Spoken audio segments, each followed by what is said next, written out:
Thank you so much for joining us for our Q&A as a follow-up to our Monday Chapel series.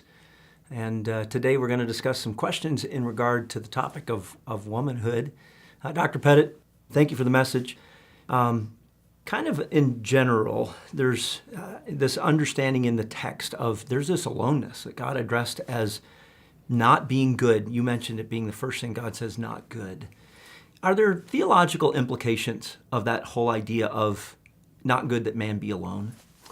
Well, I'd like to back up maybe to chapter 1. In chapter 1, we see sort of the big picture of God's creation of man when he said, let us make man in our image. So we immediately get a plurality in the Godhead. And then when he said, let us make man, he's speaking about mankind. And then the text reads on, he made both male and female.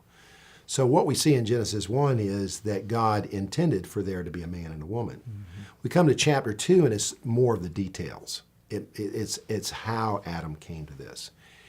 And obviously, in the text of Scripture, you don't have an answer to every question. So as some of our guides in Israel used to say, you have to read in between the lines a little bit. So you can't be dogmatic about it. But it was clear to Adam, as he named the animals, that there was in his life, he didn't have that relationship. And being created in God's image, he would have sensed that. Again, that's reading into the text a bit, but it is very clear that God intended for the idea of the command to be fruitful, multiply, replenish the earth. That couldn't happen without male and female. So the implication of it all in my mind is that God clearly, in the life of Adam, there was a recognition of this, though he couldn't explain it all. And God created the woman to be his counterpart, who was like him, who was not like him, that he could communicate with, have fellowship with, on the same level as God communicates within the Godhead. So I was really interested that one of the discipleship group leaders told me that they spent a large portion of their time talking about the Trinity. Yeah. And I thought that was really interesting. In a discipleship group, they're talking about the Trinity and how it relates relationally in marriage. Yeah. That social dynamic in the Godhead and having it accomplished in human relationships so it reflects God. What a wonderful truth. In light of that, you in your message, the second part was the response. Right.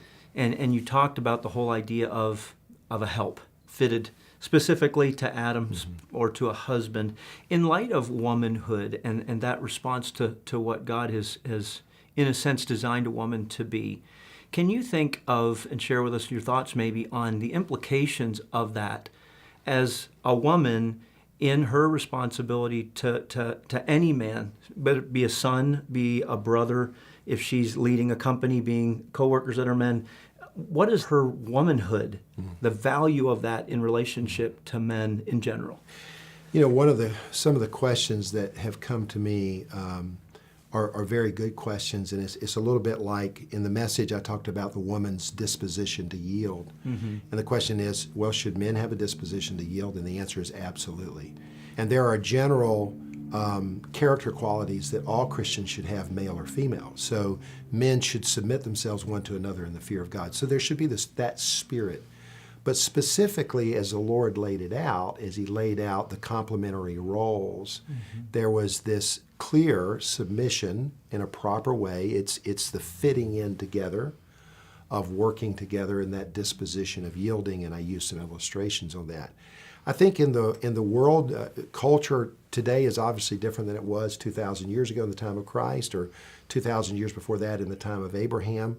But the principles are consistent. And so I think in any role that a woman finds herself, even as a leader, she still will have that nurturing, helping spirit. And we see that all the time here on the campus of Bob Jones when we have ladies who have very high roles, deans, a VP level, or a provost level, and yet there is that working together within the framework of the men that they work with. Yeah.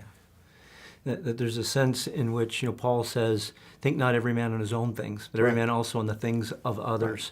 Right. And that there's, in a sense, in the promise of womanhood, the giftedness for her to successfully accomplish that. It's a gift to her. It's a wonderful thought. I was going to say one other thing. When all men have some feminine traits and all women have some masculine traits. Yeah. So, for example, Paul said that he went to Thessalonica. He said, I was before you like a nursing mother, Yeah. a nurturing mother caring for her child. Yeah. So he had that quality about him, but he used that as a distinct quality of a mother with their child. Yeah. Excellent. Excellent. I think this has been so helpful. Thank you so much. Thank you. Thank you.